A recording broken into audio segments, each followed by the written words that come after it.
Do you guys remember the game Flappy Bird? It was one of the biggest mobile games of 2013, if not the biggest. I remember everyone in school would take out their iPods and constantly compete on who would get the highest score. Fast forward 11 years later, I decided to revisit that part of my childhood by remaking Flappy Bird in just 3 days. If you've watched my previous challenge video, you know that I'm attempting to make a game for every letter of the alphabet. We're currently on the letter B, which inspired me to have my main character as a bee. I wanted to name it Bob, but eventually settled on the name Bobby because it just rolls off the tongue better. Huge shout out to M Newbie who suggested Blabby Bird, which sparked the idea to replicate Flappy Bird. I kinda broke the game dev rule and started by making all the assets first. This was pretty easy since you can find the Flappy Bird assets online, though I did make some adjustments to fit the theme of bees and honey. After getting all the necessary assets done, I created a mock-up scene in Photoshop. This gave me a feel of how it would look.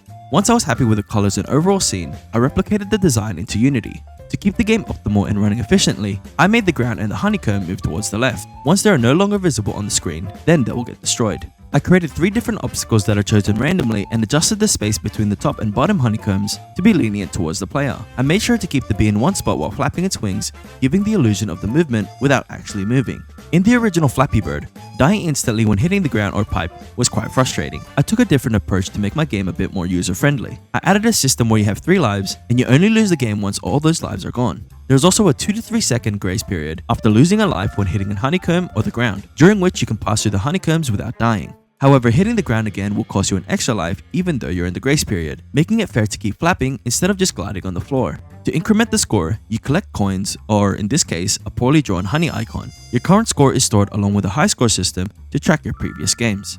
Now that I was almost done with the game, I just needed to add a menu screen and a startup screen before you play. To top it off, I added some fade to black transitions between scenes and a few sounds from my favorite site, myinstance.com, and just like that, I was done with the PC version. Since this was quite an easy project that I completed in about a day, I wanted to port it into Android. The next day, I created a listing for it to appear in the Google Play Store and filled out all the tedious forms and regulations and eventually reached to the final step, importing the build itself. I created a branch in my GitHub repository and converted the project build to mobile. I also tweaked the scripts to include touch controls and adjusted the UI to suit the mobile devices. I uploaded it into the console, and as of this recording, it's still under review by the Play Store.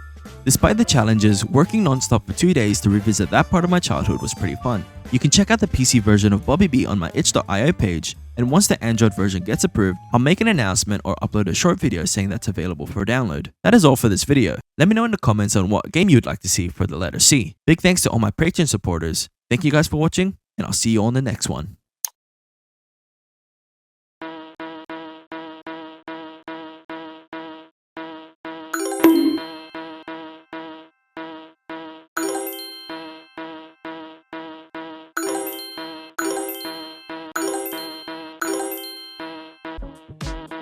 You